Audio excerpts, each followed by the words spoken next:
नमस्कार दोस्तों। The doctor who tell stories के एक और एपिसोड के साथ मैं हूं आपके साथ डॉक्टर निम्बी रस्तोगी। मेरी आज की कहानी का शीर्षक है द मिड एयर क्राइसिस, या आप इसे आसमानी आफत का नाम भी दे सकते हैं। ये वो कहानी है जिसकी शुरुआत जमीन से नहीं बल्कि जमीन से 30,000 फीट की ऊंचाई पर होती है।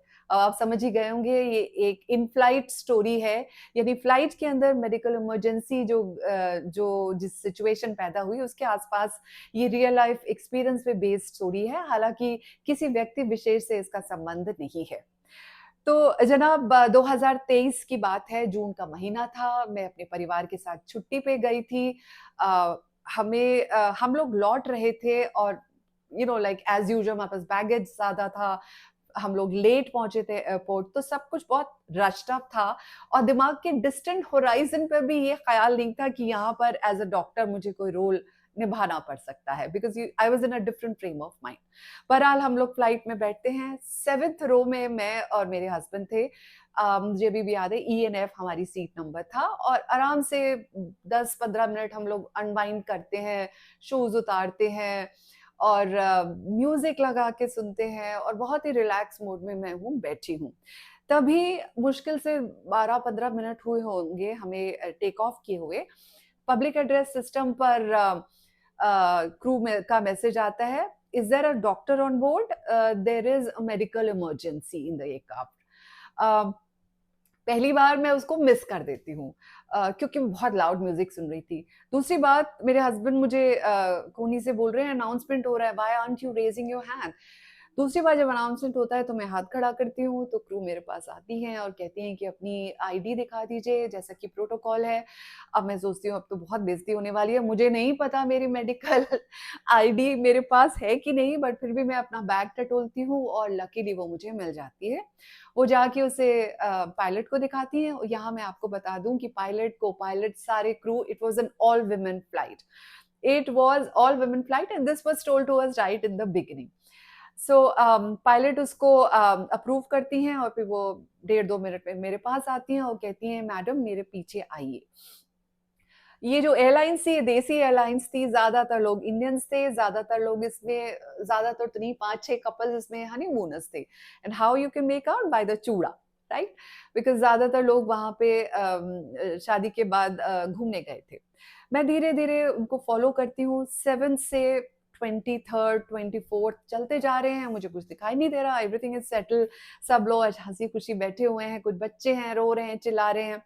बहुत आगे पहुंचती हूँ, 32वीं सीट पर या 33वीं सीट पे, just before the last seat, वो पेशेंट हैं जिनके लिए मुझे बुलाया गया है। And let me tell you, it was a fully packed flight. एक भी सीट खाली नहीं थी उसमें, पूरी भरी हुई फ्लाइट थी। तो 26वें 27वें सीट से मुझे दिखना शुरू हो जाता है। तो मेरा पहला स्पॉट डायग्नोसिस है, oh my God this patient is having epileptic fit, क्योंकि बहुत ज्यादा वो शेक कर रही थी। बट आई वाज रॉन्ग, उनको एपिलेप्टिक से फिट नहीं था। जैसे मैं क्लोज जाती हूँ, मैं सोचती हूँ नहीं नहीं, ये तो पेशेंट ब्रीद कर रही है और फिट में तो ब्रीदिंग नहीं करते हैं। तो मैं जाती हूँ आगे, सोचती हूँ no no, she may be having a panic attack. Panic attack में भी इसी तरह से कई बार होता है, पेशेंट हाइपरवेंटिलेट करता है। But I was wrong both the times. मैं धीरे धीरे आगे जाती हूँ और सोचती हूँ कि पैनिक अटैक है तो मैं वेगल मसाज दूंगी, पेशेंट की पल्स सेटल हो जाएगी एंड मैं वापस आके सीट पे बैठ जाऊंगी। तो मैं जैसे उसको टच करती हूँ वेगल एरिया में, तो मैं अपना हाथ एकदम से हटा लेती हूँ, because I was not expecting, she was burning like a furnace. उनका टेम्परेचर इतना हाई था कि मेरे हाथ में भी ऐसे लगा जैसे करंट लग गया। एक क्रू वहां पे ऑलरेडी मौजूद थी और यहाँ मैं क्रू की बहुत तारीफ करना चाहूंगी, बहुत ही एक्सपर्ट ट्रेंड लोग थे और बहुत it was a very smartly manage flight. वो ऑलरेडी एक फर्स्ट एड किट ला चुकी हैं और हम डिसाइड करते हैं कि अरे इनको तो हाई ग्रेड फीवर है, इनको थर्मामीटर लगा के देखते हैं। अब हम बकल माने मुंह में तो लगा नहीं सकते बिकॉज पेशेंट बहुत ज्यादा दांत किटकिटा रही है, तो हम उसकी एक्जिला में लगाते हैं और टेम्परेचर को देख के हम हैरान हो जाते हैं। मैं और क्रू एक टैसिट अंडरस्टैंडिंग के साथ, जो मेरी उनकी बॉन्डिंग अगले 4-5 घंटों में बन गई, हम एक दूसरे को देखते हैं, we don't want to convey the panic message to each other, but we realized that it is a medical emergency. But her temperature in the axilla was 106 degrees. So अब अगर हमें रियल टेम्परेचर इसको add करना है तो हमें 1 degree add करना पड़ेगा, यानी हाइपोपायरेक्सिया का केस है। यानी इस पेशेंट को तुरंत इसके बॉडी का टेम्परेचर डाउन होना चाहिए, नहीं तो इसके बॉडी के ऑर्गन्स काम करना बंद कर देंगे। खैर हम डिसाइड करते हैं कि इस पेशेंट की स्पॉन्जिंग की जाए। अब आप सोचिए एक छोटे से पैसेज में और छोटी सी सीट के अंदर, जिसमें को पैसेंजर उठ के ऑलरेडी बाहर आ चुके हैं, हस्बैंड ऑलरेडी बाहर आ चुके हैं, पेशेंट एकदम से लेटी है, सर उसका इधर है, कोई आंटी उसको ओआरएस पिला रही हैं, कोई उसके हाथ रगड़ मल रही हैं, जो जिसके बस में आ रहा है वो उसको कर रहा है, बट मेन उसको चाहिए स्पॉन्जिंग। तो मैं क्रू से कहती हूँ प्लीज पानी लाइए और जितने भी आपके पास टॉवल्स हैं, जितने नैपकिन हैं, सब लेके आइए। अब वो ले आती हैं आइस कोल्ड वाटर जिसमें आइस क्यूब्स तैर रहे हैं। मैं उनसे कहती हूँ प्लीज मुझे रेगुलर वाटर लाइए, बिकॉज आइस कोल्ड वाटर से स्पॉन्जिंग काउंटर प्रोडक्टिव होती है, उससे टेम्परेचर और ज्यादा बढ़ सकता है, बिकॉज शिवर होता है, मसल प्रोटीन ब्रेक होती है। ये सारा दिमाग में चल रहा है। फिर वो छोटी मोटी एक बोल टाइप में पानी लाती हैं, लोग अपने वाटर बॉटल्स में पानी डालते हैं, जितने नैपकिन हमारे पास हैं, लोगों के पास टॉवल्स हैं, हम उसमें भिगो के, हम 3 ऑफ अस, 2 क्रू और मैं जो डिवाइड कर लेते हैं कि upper body, middle body, lower body. Sponging हो रही है, उससे पहले मैं बता दूं कि वो चूड़ा पहनी हुई थी, ज्वेलरी पहनी हुई थी, एक जैकेट पहनी हुई थी, एक शॉल उन्होंने उड़ा हुआ था, वो सब हम layer by layer peel of करते हैं। एंड आई डोंट केयर कौन देख रहा है, किसकी स्किन दिख रही है, कहाँ कोई शर्म आ रही है, check it. I have to bring the temperature of this patient down. हम लोग बहुत जल्दी जल्दी काम करते हैं, 25 मिनट तक बहुत ही विग्रस स्पॉन्जिंग करते हैं, जो कि हमारे हिसाब से टेम्परेचर 2 से 3 डिग्री घटना चाहिए था। बट आप यकीन नहीं मानेंगे, 25-30 मिनट के बाद जब हमने हिम्मत करके दोबारा से आर्मपिट के अंदर थर्मोमीटर लगाया, वो टेम्परेचर सिर्फ 0.5 to 0.7 डिग्री कम था। वो कम ही नहीं आ रहा था, it was such a high degree temperature. और मैटर्स को वर्स करने के लिए उनको उल्टी 2-3 बार हो चुकी थी। हमें बताया गया था पैरासिटामोल ये ऑलरेडी खा चुकी हैं। अब हम क्या करें? हमने क्रू से पूछा कि आपके पास कोई और किट है? तो उन्होंने कहा हाँ, हमारे पास एक किट है जिसको हम बहुत रेयरली खोलते हैं और उसके लिए पायलट की परमिशन चाहिए, वो सील्ड होता है। खैर पायलट से परमिशन ली गई, वो खुला, उसमें बहुत सारी दवाइयाँ थी, उसमें life saving medicine, pulmonary, cardiac emergency, anaphylactic shock, सबके लिए दवाइयाँ थी, इवन डीसी शॉक मशीन थी, आईवी सेट था, लेकिन जो इंजेक्शन मुझे चाहिए था इस वक्त वो उसमें नहीं था। इंजेक्शन पैरासिटामोल उसमें नहीं था। अब क्या करें? तो उसमें वोवरान इंजेक्शन था, डाइक्लोफेनाक, और उसका एक एक्शन ये होता है कि वो टेम्परेचर को, पेन तो करता भी है, टेम्परेचर को भी डाउन करता है।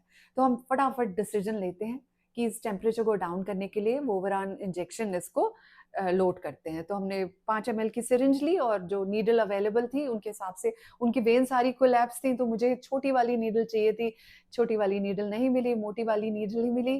फिर बोला गया कि इसको तोड़ा कैसे जाए, वोवरान एम्प्यूल इस तरह से, ऐसे जैसे नॉर्मली टूट जाते हैं, एम्प्यूल नहीं टूट रहा था। हमको एक नीडल कटर, एम्प्यूल कटर चाहिए था, वो नहीं था।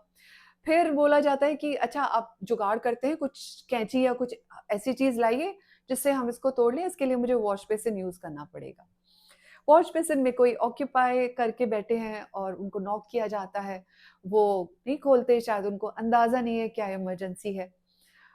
तो 1.5-2 मिनट हो जाते हैं, फिर क्रू जो है हमारी वो बिल्कुल पैनिक मोड में आ जाती है, बहुत जोर से थम करके कहती है sir please come out, it's an emergency. अब वो फेलो जो अंदर है उनको जल्दी से बाहर आना होता है, इज अ बल्कि फेलो, उनको आते आते भी टाइम लगता है। खैर आई डोंट केयर, हम अंदर जाते हैं और उसको लोड करते हैं, लेके आते हैं और बिना स्पिरिट स्वैप के डीप इंट्रामस्कुलर उसको लगा देते हैं। पेशेंट इतनी दुबली हैं कि उनकी बिल्कुल भी मांस नहीं है, बिल्कुल मसल्स भी नहीं है, तो वो बहुत जोर से चीखती हैं। और जब चीखती हैं तो जिन लोगों को नहीं भी पता था उनको पता चल जाता है कि प्लेन में एक इमरजेंसी है। हालांकि सब लोग काफी कोऑपरेटिव थे, I must give it to them.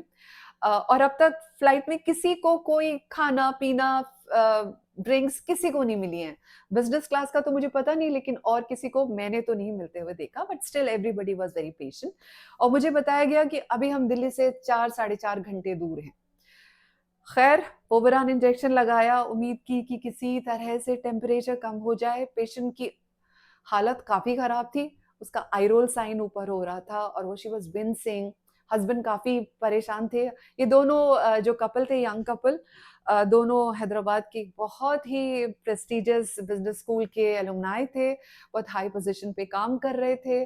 दोनों थाईलैंड में हनीमून मनाने गए थे, 15 दिन पहले उनकी शादी हुई थी और वो एडवेंचरर थे, तो वो डीप जंगल्स में से होके आ रहे थे।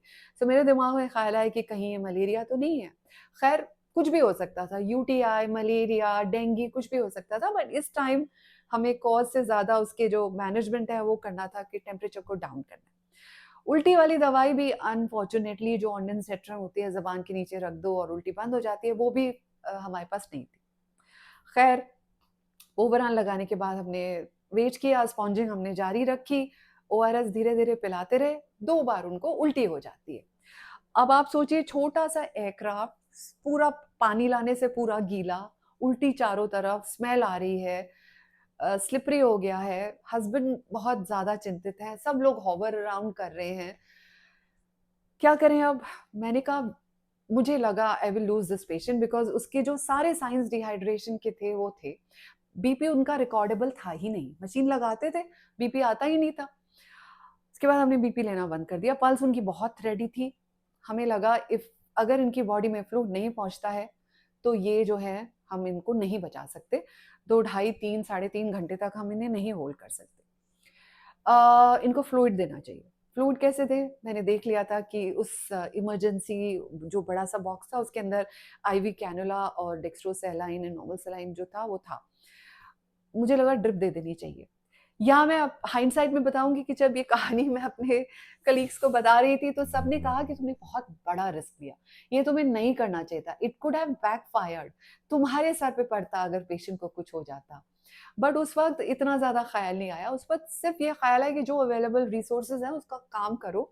कोई बहुत लॉफ्टी आइडियाज मेरे दिमाग में नहीं आ रहे थे, but as a fellow human being, as a fellow physician, जो मुझे, हालांकि मेरी फील्ड भी नहीं है internal medicine, I am a gynaecologist, but जो अवेलेबल है उससे करो तो सही, you can't stand there helplessly. तो सोचा गया कि चलो ड्रिप लगाते हैं।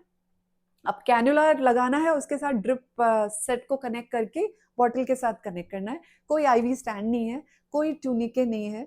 तो एक जेंटलमैन उसका हाथ पकड़ के खड़े होते हैं, उनकी वेन्स थोड़ी सी कोलैप्स्ड हैं तो उसको प्रोमिनेंट करना ज़रूरी है। फिर हम एक कैनुला ढूंढते हैं, और कैनुला एक्चुअली पैरामेडिक्स का काम होता है, डॉक्टर्स यूजुअली नहीं लगाते हैं। तो इतना ज़्यादा एक्सपीरियंस नहीं होता, वो भी हिलती डुलती फ्लाइट में, बट फिर भी एक साइलेंट प्रेयर कही गई कि हे भगवान आज लाज रख लो, आज एक शॉट में कैनुला चली जाए तो ये पेशेंट की जिंदगी बच जाए। वो कैनुला एक शॉट में चली जाती है, बट उस चक्कर में 10-12 ml ब्लड जो है वो उनके आसपास बहने लगता है, उनके कपड़ों पे या जो भी टावल आवल्स हैं उस पर लग जाता है। अब मुझे आई एम नॉट माइंडफुल कि कोई देख रहा है इसको, राइट, बट लोग देख रहे हैं उसको। मेरा बस ये है कि वो फ्लूइड फ्री फ्लो करना चाहिए और उसको स्क्वीज करके जितना फ्लूइड में पहुंचा सकूं मैं पहुंचा सकूं। लेकिन हस्बैंड जो ऑलरेडी काफी एज पे हैं, काफी परेशान हैं, उनको वेजोवेगल अटैक आ जाता है ब्लड को देख के। सडनली आवाज आती है धाड़, पीछे देखते हैं कि पैसेज में एक 6 फीट 2 इंच का बंदा बिल्कुल लंबा जो है लेटा हुआ है। आई माई हार्ट स्किप्ड बीट कि अब क्या करें। तो फेलो पैसेंजर्स उन्हें उठाने लगते हैं, उन्हें वर्टिकल स्टैंडिंग पोजीशन में लाने लगते हैं, बट मैं उनसे कहती हूँ नहीं नहीं नहीं, प्लीज इनके पाँव को ऊपर करिए ताकि इनका जो ब्लड है सारा ब्रेन में जाए। और फिर मतलब आप उसको मैनेज कर रहे हैं, इसको मैनेज कर रहे हैं, बहुत मुश्किल हो गया था। That was the zenith of the entire crisis. उनका पाँव ऊपर किया जाता है, 1.5-2 मिनट में वो थोड़ा रिवाइव होते हैं। उनको पीछे जाके कहीं लिटाया जाता है। बहुत सारे लोग अपनी सीट खाली करके बीच वाले जो आर्म स्टैंड होता है उसको करके उनको जगह देते हैं। मीनवाइल मेरी जो पेशेंट है वो इम्प्रूव होना शुरू होती है, उनको फ्लूइड जाता है तो ऐसे लगता है एक एक बूंद के साथ उनकी जो चेतनता है वो वापस आ रही है। जेंटलमैन एक आके लेते हैं 10 मिनट में, वो थक जाते हैं, कोई और आता है फिर दूसरे हाथ से करता है। इस तरह से पूरे 10-12-15 लोग जो है पूरी तरह से हम, मेरी टीम बनी हुई है और we are completely in sync. Fluid जा रहा है उनका, उनकी हालत सुधर रही है, टेम्परेचर भी धीरे धीरे कम आ रहा है, लेकिन बहुत ज़्यादा कम नहीं है। ऑन्डेंसेट्रॉन फिर किसी के उस मेडिकल किट में मिल जाती है पर्सनल, फिर वो उनकी ज़ुबान के नीचे रखी जाती। कहने का मतलब है कोई डिवाइन ताकत मदद कर रही थी, तो सारी चीज़ें धीरे-धीरे ठीक होने लगती हैं। हस्बैंड भी ठीक हो धीरे हो जाते हैं, पर टेम्परेचर अभी भी उनका 103 100 साढ़े 3 है। फिर क्रू का मैसेज आता है कि सॉरी पायलट का मैसेज आता है that we are 45 minutes away from Delhi. उससे पहले वो मुझसे पूछ चुकी थी कि अगर इमरजेंसी लैंडिंग करानी है तो हम जो विदेशी कंट्रीज़ हैं उनसे पूछ सकते हैं, और बीच में कुछ ज़्यादा पड़ता भी नहीं है थाईलैंड और दिल्ली के बीच में। तो मैंने कहा नहीं, मुझे 1 डेढ़ घंटा दीजिए, मैं बताती हूँ आपको। ख़ैर ये अच्छा डिसीज़न था, हमने आईवी ड्रिप लगाया, पेशेंट इम्प्रूव होने लगा, पर वो खतरे से बाहर नहीं था। जब लैंड करने की बारी आती है तो मुझे बताया जाता है कि वहाँ पर एम्बुलेंस और प्रायोरिटी लैंडिंग की सब चीज़ें मौजूद हैं, और बताया जाता है कि कोई उठेगा नहीं जब तक पैरामेडिक्स अंदर आके पेशेंट को वापस एम्बुलेंस में नहीं ले जाते। फिर मुझे एक फॉर्म दिया जाता है, फॉर्म में मैं पूरी मेरी डिग्रीज़, एक्सपीरियंस, पूरा मेरा सिग्नेचर, एक-एक स्टेप मैंने जो किया वो मैं लिखती हूँ, बहुत ईमानदारी से याद करके लिखती हूँ। हालाँकि मुझे पता है ये सेम डॉक्यूमेंट अगर कुछ गड़बड़ होता है तो मेरे अगेंस्ट यूज़ किया जाता है, बट उस वक़्त इतना ज़्यादा कोई ध्यान नहीं आता।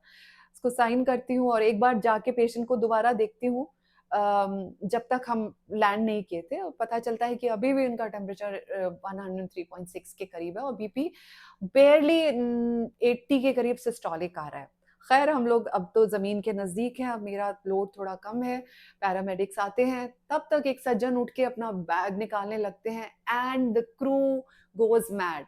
वो उनको इतनी बुरी तरह से डाँटती है, "sir please sit down, don't you understand what kind of a human you are?" I was like हम सब डर जाते हैं, हम सहम के बैठ जाते हैं कि प्लीज़ इनकी बात मान लो। खैर वो बहुत अम्यूज़िंग मोमेंट था। फिर उनको ट्रांसपोर्ट किया जाता है, तो मेरी सीट से जब निकलते हैं तो हस्बैंड एक फीकी सी मुस्कान के साथ मुझे वेव करते हैं। पेशेंट तो उस हालत में है नहीं कि वो देख सकें, उन्हें शायद कुछ ज़्यादा याद भी नहीं होगा। पेशेंट निकल जाते हैं, फिर पायलट बाहर आते हैं, धीरे-धीरे डीबोर्ड होते हैं हम लोग, और पायलट थोड़ा-सा मेरे बारे में बोल देते हैं that we are indebted to doctor Rastogi so and so. थोड़ी-सी तालियाँ बज जाती हैं, बट वो मेरा ऑब्जेक्टिव नहीं था। हम उतरते हैं, अपना सामान लेके घर आ जाते हैं 6 साढ़े 6 7 बजे। बच्चों को बैठ के मैं स्टोरी सुना रही थी, तो हॉस्पिटल से फ़ोन आ जाता है कि मैम पेशेंट ऐसे आया, अब एक बार दोबारा बता दीजिए, आपके नोट्स तो हमने पढ़ लिए हैं।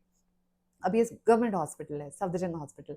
मैं उन्हें बताती हूँ, उनको कहती हूँ सबसे पहले आप मलेरिया पैरासाइट स्मीयर भेजिए। ये लोग थाईलैंड के जंगलों में एडवेंचर करके आ रहे हैं। आप रूल आउट करिए कि इनको मलेरिया तो नहीं है। अच्छा, और वो भी कर लीजिए, यूटीआई का भी कर लीजिए और डेंगू भी कर लीजिए, जितनी मेरे क्लिनिकल एक्सपीरियंस था। हम सो जाते हैं, डेढ़ 2 बजे, 2 ढाई बज रहे होंगे, दोबारा से घंटी बजती है और बोलते हैं कि ma'am you were right, plasmodium falciparum positive है, दिस इज कॉल्ड सेरेब्रल और मैलिग्नेंट मलेरिया। ऐसे पेशेंट्स को हम within minutes we can lose because of hypovolemic shock and हाइपोपैरिक्सिया। तो एक चैन की सांस आती है कि हमसे डायग्नोसिस तो हुआ, और एक आईसीयू सेटअप में पेशेंट एडमिट है। तो उसके बाद 3-4 दिन गुजर जाते हैं, फिर पता चलता है पेशेंट नोएडा में कहीं शिफ्ट हो गई हैं, शी इज स्टेबल, एंड हम एक चैन की सांस लेते हैं। तो यही सब था, और उसके बाद मैं एयरलाइंस को एक चिट्ठी लिखती हूँ, उनके एमडी का मेरे पास अच्छे से कंग्रेचुलेटरी मैसेज आता है। मैं उनको चिट्ठी लिखती हूँ कि प्लीज़ आपकी फ़्लाइट में सब कुछ था, लेकिन ये चीज़ें नहीं थी, तो ये प्लीज़ करिए इसको, और हर एक क्रू को बेसिक लाइफ सपोर्ट का एक कोर्स कराइए, जो उन्होंने कहा कि एक अच्छा आइडिया है। तो दोस्तों ये थी मेरी एक्सपीरियंस। मुझे नहीं पता इसमें कोई सीख है कि नहीं, बट मैं आपके साथ शेयर करना चाह रही थी आसमानी आफत को, इस मिड एयर क्राइसिस को। उम्मीद है आपको अच्छा लगा होगा। अगर कोई और आइडिया आपको, प्लीज़ मुझे कमेंट करिएगा, और ऐसी ही इंटरेस्टिंग स्टोरीज़ को लेकर आपके बीच हाजिर रहूँगी इसी चैनल पर जिसका नाम है the doctor who tell stories. फिलहाल विदा लेती हूँ, नमस्कार।